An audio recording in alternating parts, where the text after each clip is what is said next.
विकारी शब्द होते क्या हैं। तो सबसे पहले हम विकारी के बारे में आपको बताएंगे। तो विकारी शब्द क्या होते हैं?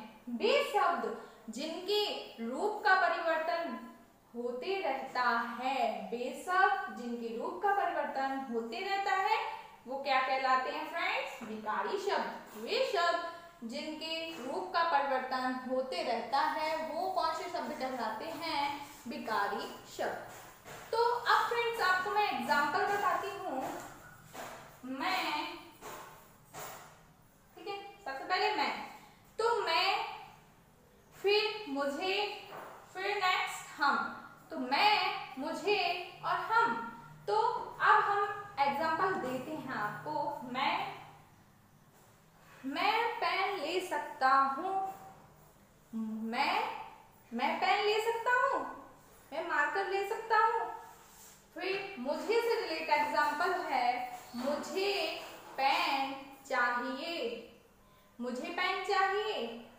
या फिर हमसे, हमारा जो हम है, हमने लिया नेक्स्ट, वो हमारा एग्जांपल है, हम पेन ले सकते हैं या हमें पेन लेना है। हमें पेन लेना है, ले सकते नहीं है, ले सकते ऊपर वाले में, हमें पेन लेना है। ठीक है, तो क्या है हमारे तीनों एग्जांपल्स। फ्रेंड्स, मैं पेन ले सकता हूँ, मुझे पेन चाहिए, हमें पेन लेना है। तीनों एग्जांपल डिफरेंट है ना, अलग अलग है ना। अब कई लोगों को भाई समझ नहीं आ रहा होगा कि कैसे अलग है। तो देखिए रूप परिवर्तन हो रहा है। कैसे रूप परिवर्तन हो रहा है हम आपको ये बताते हैं। देखिए फ्रेंड्स, मैं पेन ले सकता हूँ। मैं मतलब पूछ रहा हूँ क्या मैं ये पेन ले सकता हूँ? ले सकता हूँ मैं ये पेन। ठीक है, इसका अर्थ ये हुआ। नेक्स्ट एग्जांपल है, मुझे पेन चाहिए। मुझे पेन चाहिए ही चाहिए है। मुझे पेन चाहिए, क्यों? मेरी जरूरत है, मुझे लिखना है, बस मुझे पेन चाहिए, कैसे भी चाहिए, मुझे पेन चाहिए। ठीक है, तो देखो ऊपर वाला जो एग्जांपल था, मैं पेन ले सकता हूँ, मैं पूछ रहा हूँ क्या मैं एक पेन ले सकता हूँ। लेकिन जो नेक्स्ट एग्जांपल है, कह रहा मुझे तो चाहिए ही चाहिए, लेने की बात नहीं, चाहिए है। ठीक है, और नेक्स्ट जो एग्जांपल है, हमें पेन लेना है। हम कह रहे हैं हमें पेन लेना है, हम कभी भी ले सकते हैं, आज भी ले सकते हैं, कल भी ले सकते हैं, परसों भी ले सकते हैं, है ना। तो हमें पेन लेना है। मुझे पेन चाहिए, मुझे तो अभी चाहिए पेन। और मैं पेन ले सकता हूँ, मैं पूछ रहा हूँ मैं पेन क्या ये ले सकता हूँ? मैंने कहा नहीं, तो वही नहीं ले सकते।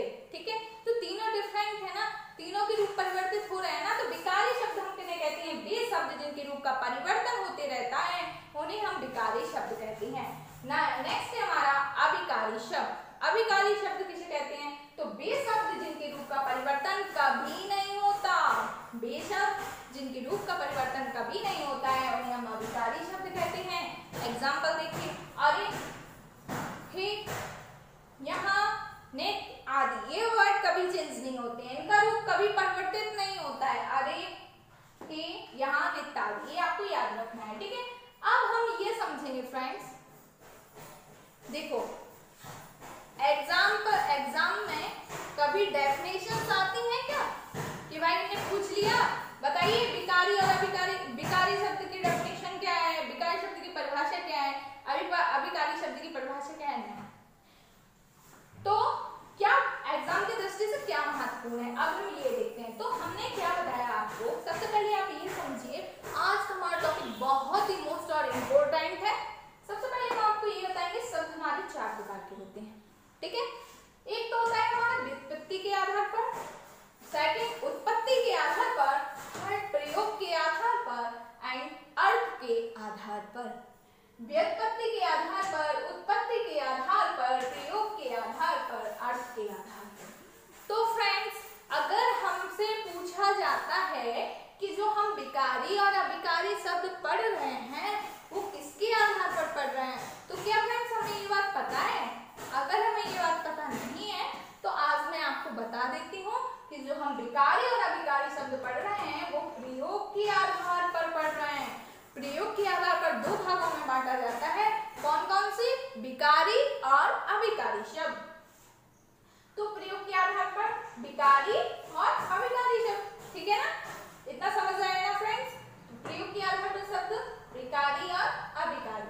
तो विकारी में हमारे कौन कौन सा आता है ये भी हमें जानना जरूरी है ना।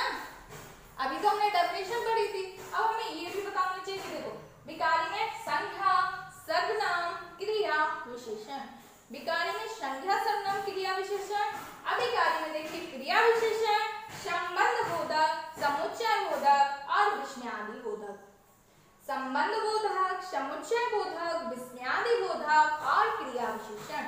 और इसमें संज्ञा सर्वनाम क्रिया विशेषण। अब देखिए विकारी शब्द में मैंने बताया कि इनका रूप परिवर्तित होता रहता है, तो भाई कैसे परिवर्तित होता है इनका रूप? संज्ञा सर्वनाम क्रिया विशेषण यानी लिंग के अनुसार, वचन के अनुसार, काल के अनुसार और पुरुष के अनुसार, लिंग वचन काल पुरुष के अनुसार इनका रूप परिवर्तित होते रहता है। ठीक है, इन्हें हम विकारी शब्द कहते हैं। और फ्रेंड्स हमने अभिकारी का तो बताया था कि इनका रूप परिवर्तित कभी परिवर्तित नहीं होता। जैसे अभी बताया था ना, अरे हे हाँ, तो बहुत बहुत कम कर सकते हैं क्या? नहीं कर सकते। परिवर्तित हो रहा है? नहीं, बहुत का बहुत ही रहेगा। से और वाह, इनका रूप कभी चेंज नहीं होता। ठीक है फ्रेंड्स, तो आपको ये समझ आ गया होगा विकारी शब्द कहते किसे हैं, विकारी शब्द के एग्जांपल्स क्या हैं, विकारी शब्द में कौन कौन सी चीजें आती हैं, कौन कौन से संज्ञा सर्वनाम क्रिया विशेषण, संबंध बोधक, समुच्चय बोधक और विस्मयादि बोधक अभिकारी में आती है। ठीक है, और ये लिंग वचन काल पुरुष के अनुसार परिवर्तित होते हैं विकारी शब्द। ठीक है फ्रेंड्स, तो आज और देखिए विकारी में क्या है, लिंग वचन कारक और काल के आधार पर, लेकिन अभिकारी में ये नहीं आती हैं, ये तो आएंगे ही नहीं, क्योंकि अभिकारी में तो कोई चेंज ही नहीं होता। ये तो अभिकारी आएंगे, इनमें तो चेंजिंग होती है ना, अभिकारी में कभी कोई चेंज ही नहीं होता। अब हम नेक्स्ट पढ़ेंगे शब्द। शब्द 4 प्रकार के होते हैं, अभी बताया था फ्रेंड्स हमने। अब हम पढ़ेंगे प्रयोग के आधार पर शब्द। अभी हमने आपको बताया था प्रयोग के आधार पर हम 2 प्रकार के शब्द होते हैं, विकारी और अभिकारी। हमें ये भी बताया था विकारी में संज्ञा सर्वनाम क्रिया विशेषण और अभिकारी में क्रिया विशेषण, संबंधवाद, संबंध बोधक, समुच्चय बोधक, विस्मयादि बोधक। ठीक है, तो हम ये बता रहे हैं आपको, जो हमने वहाँ विकारी और अभिकारी में किया था, तो हम ये बता रहे हैं आपको कि जो प्रयोग के आधार पर है, जो प्रयोग में 8 आते हैं। अगर आपसे कभी पूछ लिया जाए कि प्रयोग के आधार पर शब्द, तो ये 8 प्रकार की होती है, आपको ये लगाना है 8 प्रकार के। ठीक है, अब हम आपको ये बताते हैं विकार की दृष्टि से 2 प्रकार की होती हैं, विकारी और अभिकारी। प्रयोग के आधार पर 8 प्रकार के, लेकिन इन्हें 2 खंड में बांटा गया है। प्रयोग के आधार के बाद फिर इन्हें विकार की दृष्टि से 2 प्रकार में बताया गया है, विकारी और अभिकारी।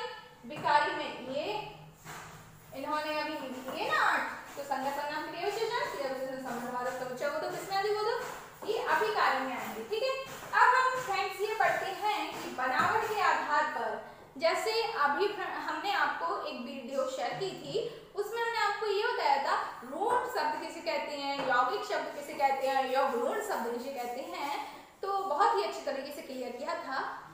आई होप कि आपको वो वीडियो मेरी पसंद आई होगी और समझ भी आया होगा। अगर आपने वो वीडियो मेरी ना देखी हो तो पहले जाके उस वीडियो को देखें आप, फिर हमारे इस वीडियो को देखें।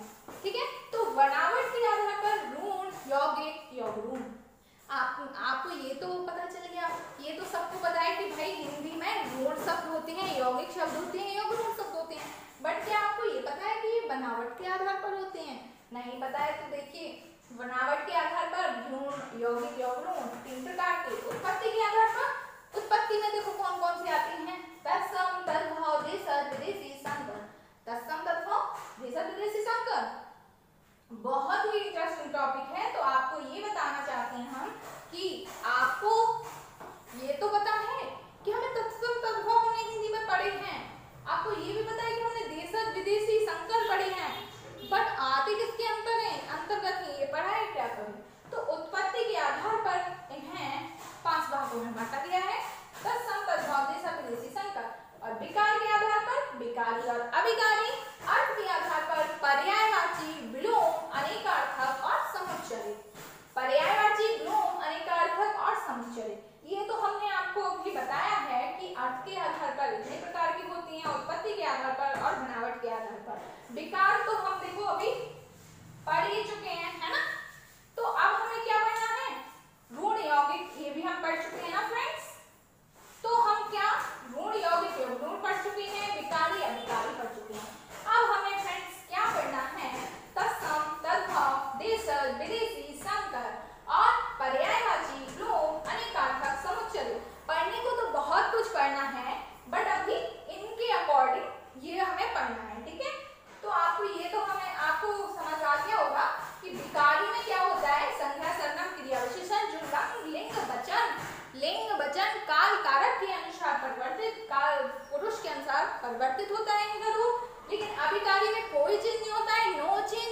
कभी भी नहीं होता है, ठीक है।